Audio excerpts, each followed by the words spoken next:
Hi everybody, welcome back to my channel. Thank you so much for clicking on this video. If this is your first time here, please think about staying around and liking, commenting, and subscribing. It really does help these tiny little YouTube channels like mine.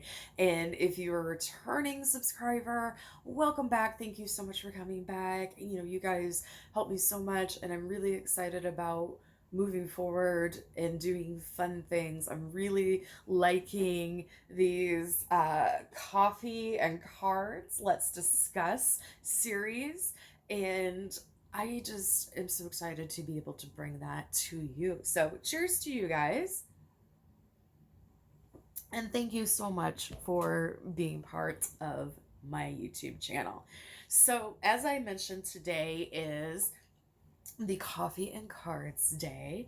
And I am doing something a little controversial. I am going to be talking about the great pretender, the great trickster, the activist, the asshole, the rioter, the free speech movement, the crazy, the phenomenal Abbie Hoffman.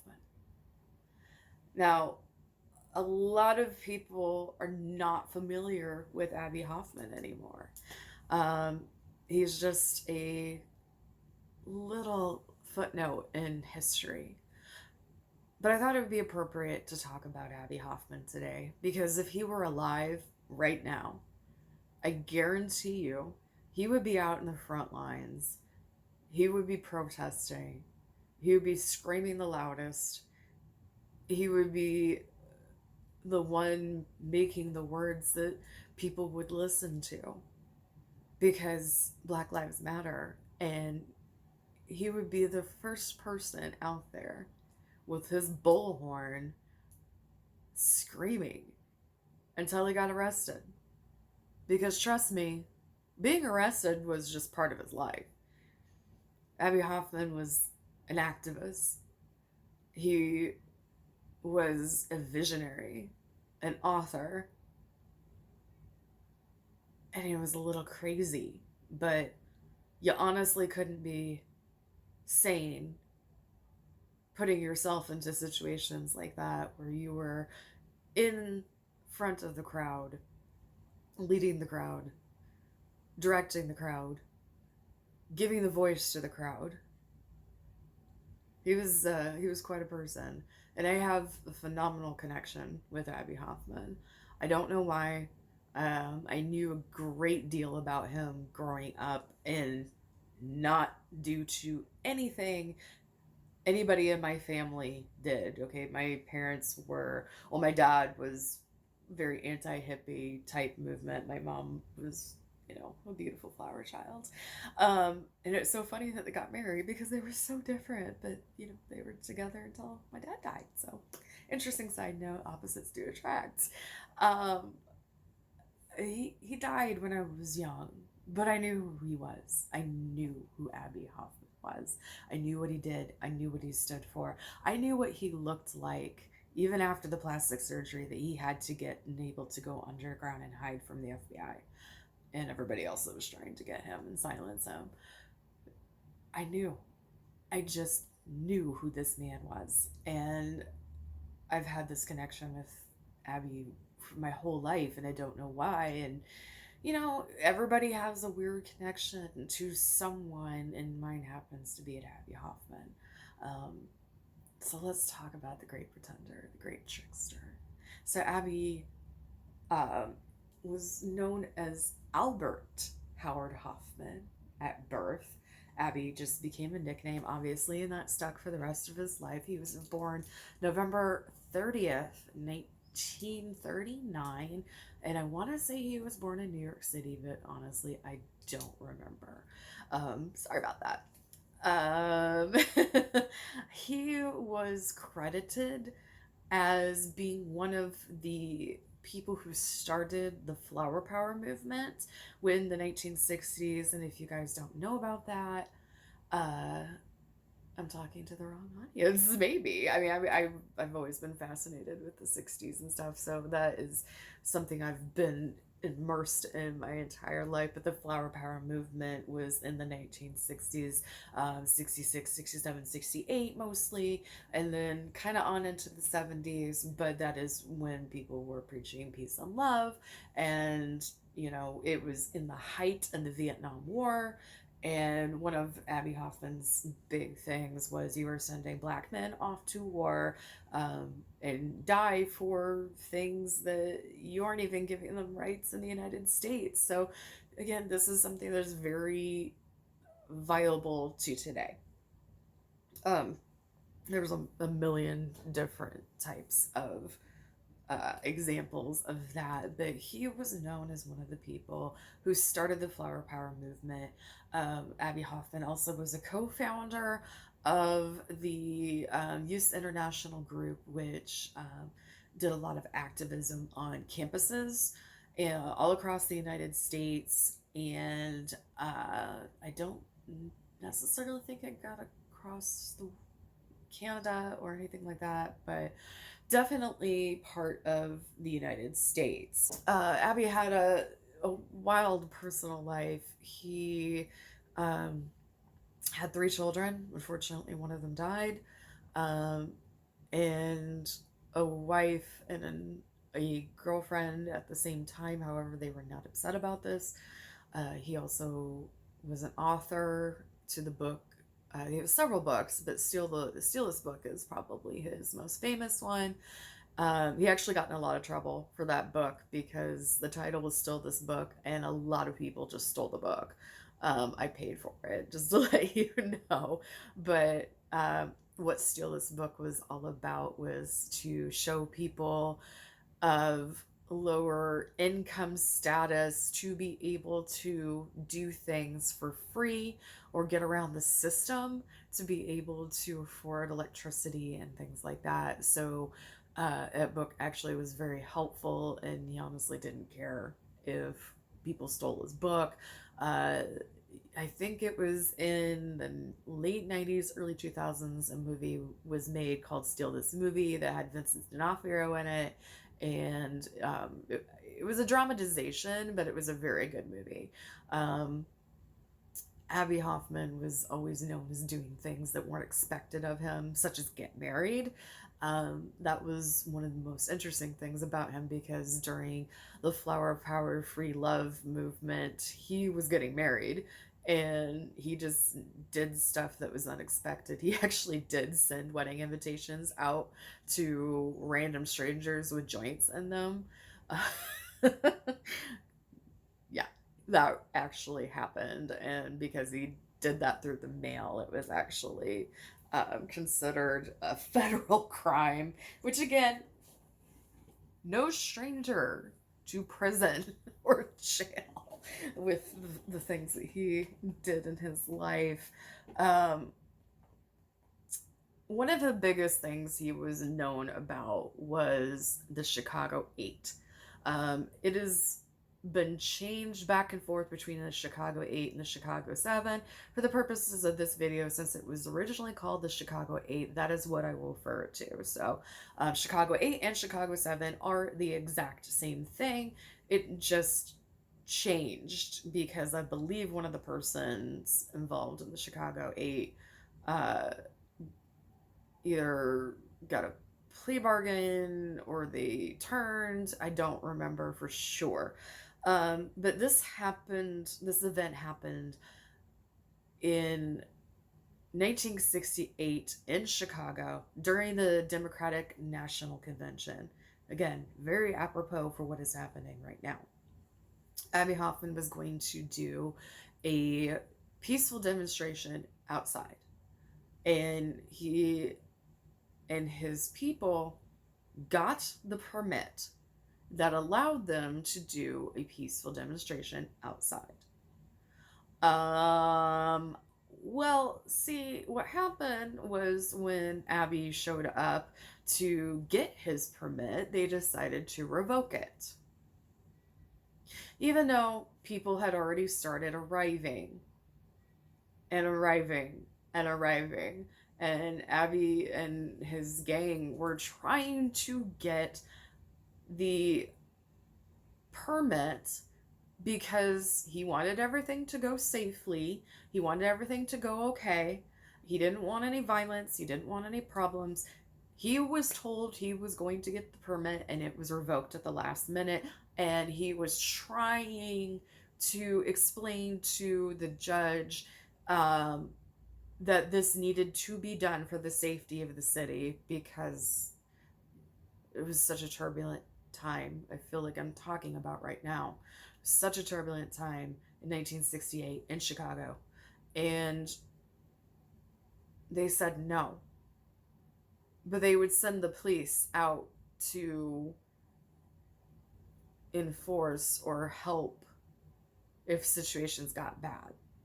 Well, people caught wind of the issue with the permit, and I believe they called it Hell Night because rioting went everywhere. This is what they were trying to prevent to do.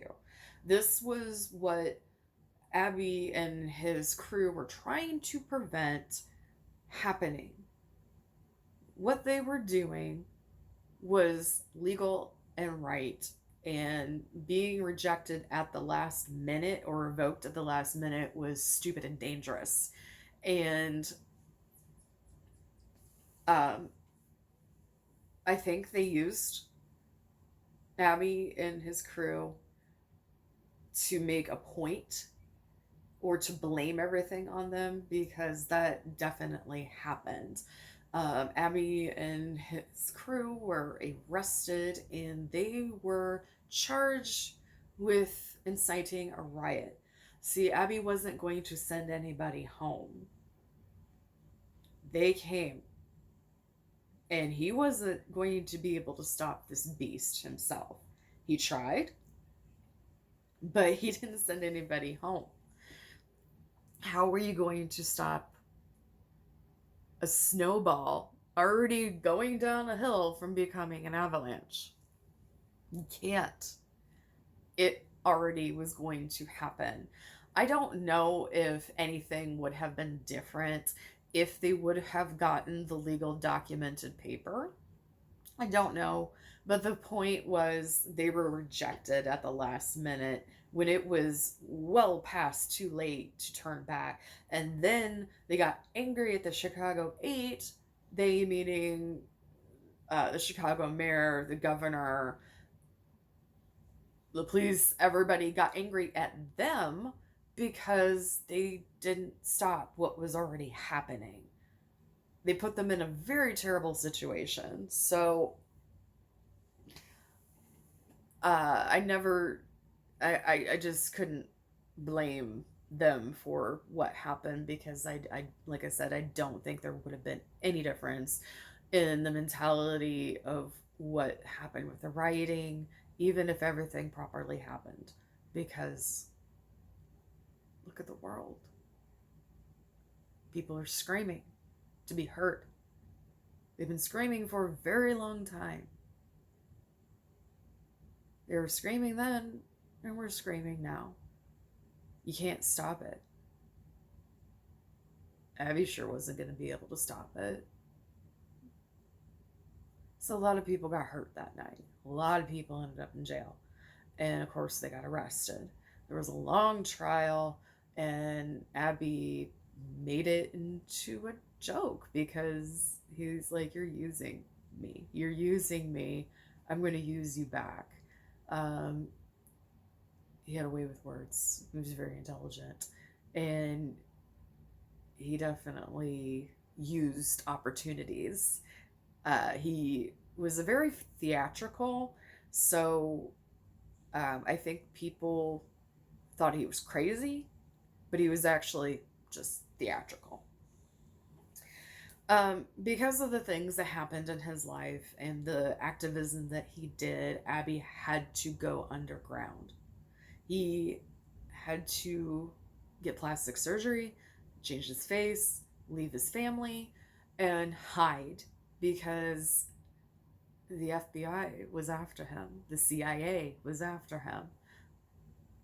It's such a familiar story where these activists in the 60s were targets because they opened their mouths, John Lennon, Martin Luther King, Malcolm X, on and on and on and on. People who spoke out didn't live. It happened. And people who spoke out, they had their lives tapped, basically. Their friends and their family, their children, they were under surveillance. If you don't believe that, please go watch the United States versus John Lennon and see what they did to him. The CIA and the FBI, especially in the 60s, were brutal. So, Abbie died April 12th, 1989, at the age of 52, which is a lot longer than most of these other people have made it, but it was because Abbie hid. I don't necessarily think that was cowardly because you knew what he was doing. I mean, y'all do what you gotta do. I mean, it could be considered a coward. I don't necessarily think it was, but his death was ruled suicide? Question mark? Because he died after swallowing 150 tablets of phenobarbital, which is tablets that are used for seizures, and drinking alcohol. So he was able to ingest 150 of these pills without passing out beforehand or getting sick beforehand and drink alcohol and then die. No one believed that it was suicide, and that included his ex-wife, his partner, and his legal wife. Did not believe it was suicide. The rest of the Chicago 7 didn't believe it. His friends didn't believe it.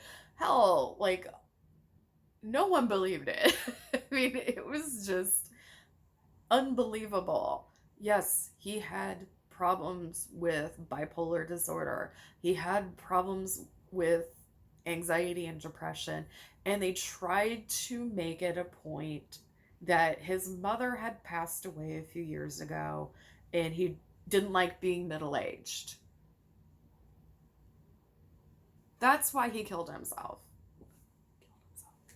At the end of his life, Abbie Hoffman was working extremely hard with environment. So he became an environmentalist. And, I don't think he really gave a crap about middle age. That's just weird. This man had kids and he had a life, and like I said, at the end of his life, he had plans. He was working on things. His best friends were like, he had a long future plan. And yes, being mentally ill is very serious. And, yes, there's a slim possibility that he took his own life. I don't believe it for a second, but there's a slim possibility. But not after 150 pills. Trust me, your body would have shut down before that, or you would have, at the very least, passed out. Your body would have had a reaction to this. So I'm seeing this is a little long video because I'm talking very passionately about Abbie Hoffman, and I haven't even gotten to his reading yet. So let me tell you a bit about his reading. I asked Abbie if he killed himself, and then I asked another personal question that I felt bad about, but now I'm glad that I asked it because I heard.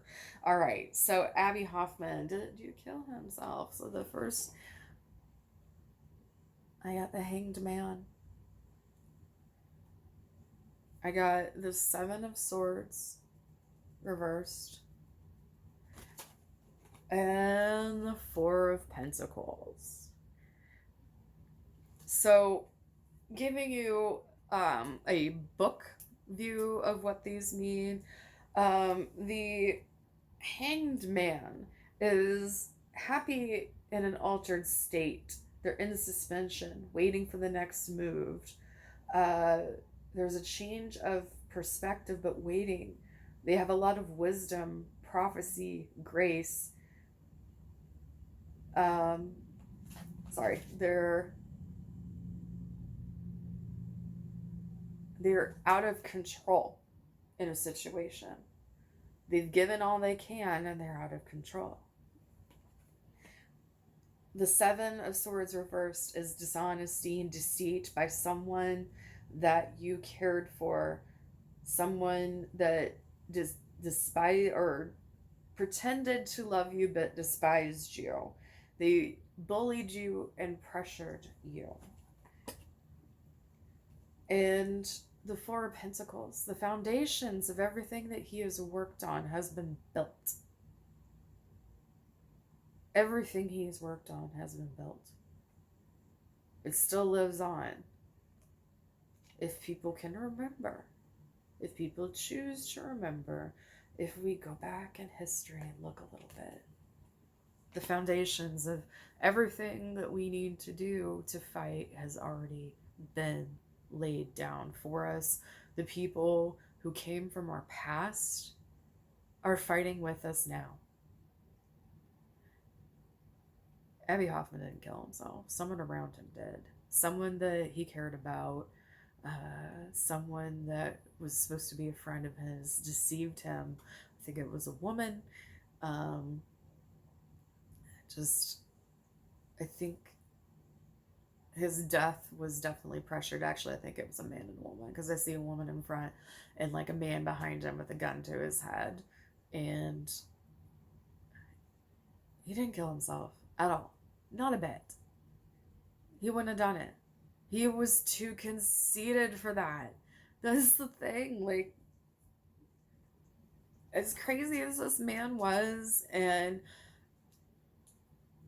the things he had to do in his life to stay alive, he was conceited.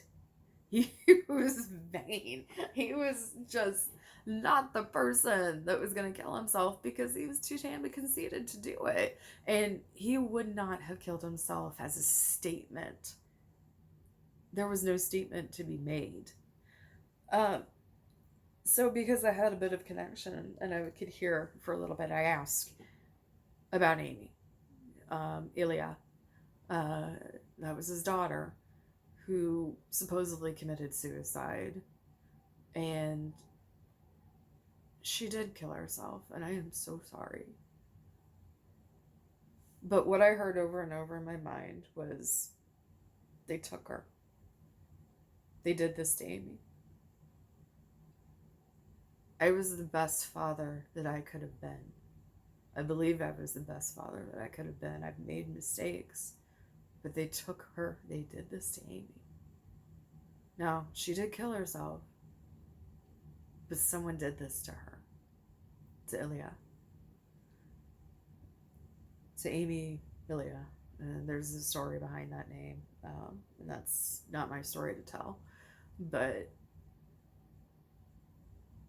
while she did do the act herself, it wasn't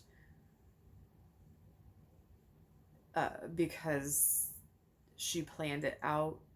It was the information was planted in her mind over and over and over and over again, and she couldn't handle it. Somebody took her, and I don't know if that means a cult or if it was a group of people that she was around that were poisoning her mind, but that's what happened. And Abbie, as a father, made a lot of mistakes. He did the best that he knew how to do. He was very glad that there were strong mothers involved, because, like I said, he knew he made mistakes, and he wished he could have done things differently with his children to protect them. He thought he was protecting them by going underground and running away. And in a way, he was. You know, they were too busy looking for him. But it doesn't mean that they didn't use his kids. There are many stories about America, his youngest child, being used to get Abbie uh, out of the underground. I'm sorry that that happened, but I think the lesson is here is we're going to see a lot of repeating patterns in this now. We're going to see a lot of people who are speaking out, a lot of celebrity leaders, whatever, or just plain people like you and me who are speaking out, and we're going to be on a list, and that's fine. I've been on a list for a while. My FBI agent's name is Bev. Bev and I are friends. I love you, Bev. We're great, but a lot of us are going to be on a watch that we've never been on before, and welcome to the new world where everything you do is being watched. Everything you say is being recorded. Even when you're not using your phone or any other devices, your phone is still recording you. You do have the FBI listening to you. I'm not crazy. It's really happening, and it is very easy to find that out. So the groundwork has been laid for generations for us to rise up now. And while we are talking, the voices of our ancestors and those who have paved the path for us years ago are cheering us on. You know, this is going to be a long process. This will actually never end. As far in my lifetime, I don't see it ending. But it's a good thing because we've let life be one way for so long that it's really time to change. Life will never go back to what it was pre-2020. And maybe that's a really good thing. Because look at all the bad and hate. Just remember that when you speak up, you're speaking up not just for you, but for the thousands of voices that have been silenced and the thousands of voices that are deceased. Just keep that in mind and be responsible with the words that you say. But say it from your heart. Use your heart. Okay? All right. Well, I had a lovely time talking to Abbie Hoffman. I have a lovely time talking to you guys. Just remember that every single day that you wake up is a gift. Use your time wisely. I will see you guys again. And just a little shout out before I go to Melissa Blue Delish. I will put her information in the description box, but she made the lovely jewelry that I am wearing today.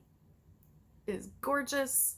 So I will give her a shout out in the description. And I will talk to you guys later. You have a good one. And I will see you later. Bye.